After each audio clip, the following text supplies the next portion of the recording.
Salam entrepreneur. Nah, kali ini kita akan membahas mengenai blok pertama dalam bisnis model Canvas.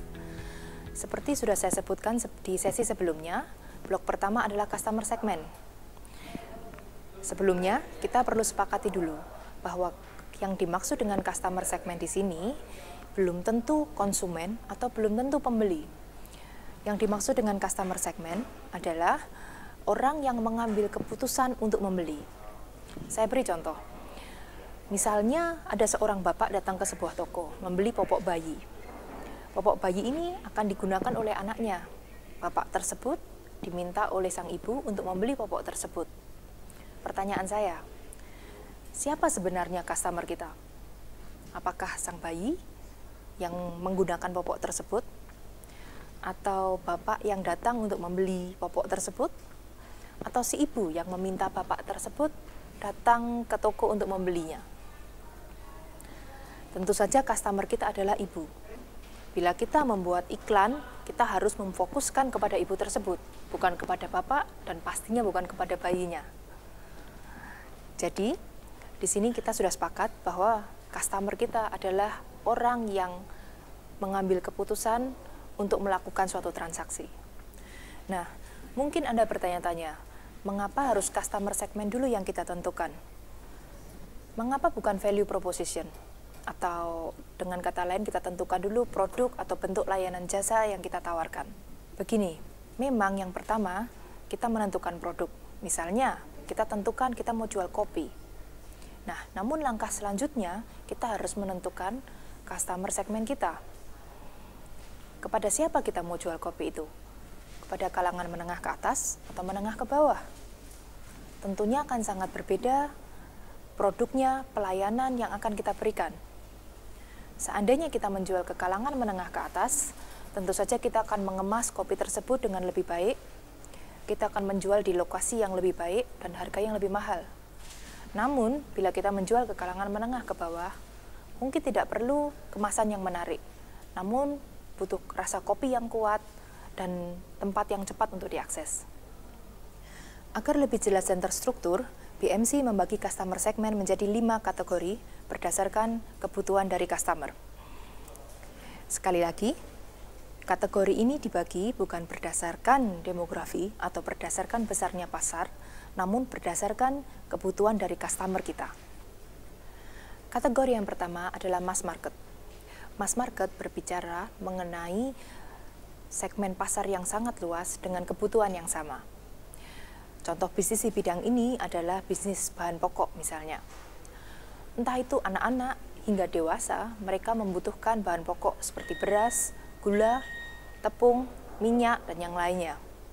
Entah itu dari kalangan ekonomi menengah ke bawah hingga menengah ke atas, mereka membutuhkan hal itu juga.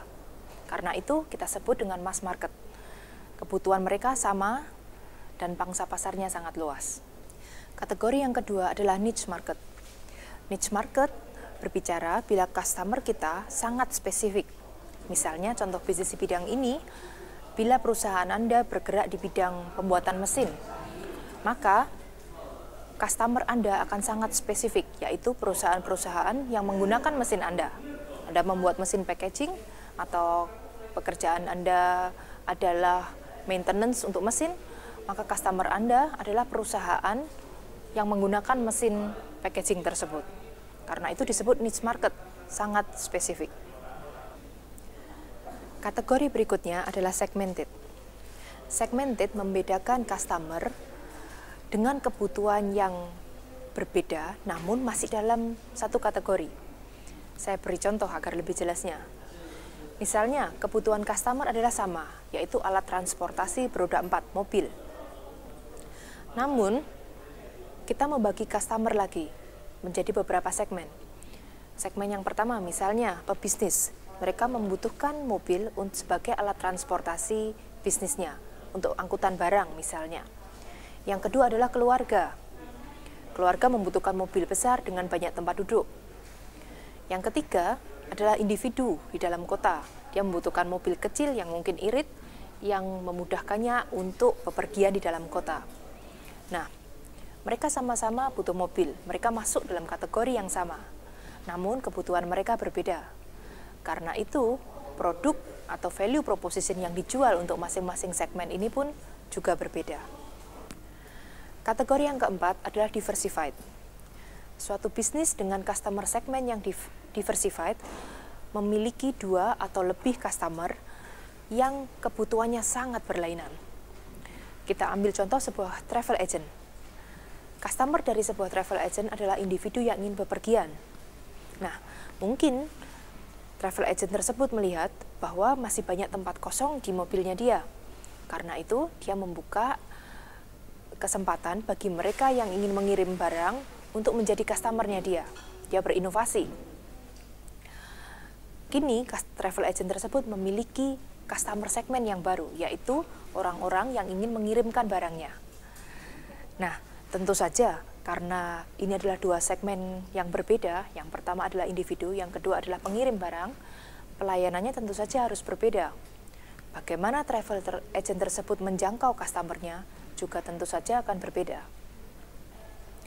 Kategori kelima atau yang terakhir adalah multi-site markets. Multi-site market berbicara mengenai 2 customer segmen yang saling tergantung satu sama lain. Contohnya suatu bisnis tabloid iklan. Bila bisnis Anda sebuah tabloid iklan, maka customer segmen Anda ada 2. Yang pertama adalah para pembaca iklan tersebut yang membeli tabloid Anda. Yang kedua adalah para pemasang iklan. Nah, semakin banyak orang yang membaca tabloid Anda, maka semakin banyak juga orang yang bersedia memasang iklan. Sebaliknya, semakin banyak orang yang memasang iklan, akan semakin banyak juga pembaca tabloid Anda. Karena itu, bisnis Anda sangat bergantung kepada 2 customer segmen ini. Itu yang disebut dengan multi-site market. Itu tadi adalah 5 kategori dalam customer segment di dalam sebuah bisnis model Canvas. Anda ingin memulai bisnis Anda? Tentukan dulu siapa customer segmen Anda. Di sesi berikutnya, saya akan membahas lebih jauh mengenai blok yang selanjutnya, value proposition, channel, dan yang lainnya. Jangan lewatkan pembelajaran berikutnya. Salam entrepreneur.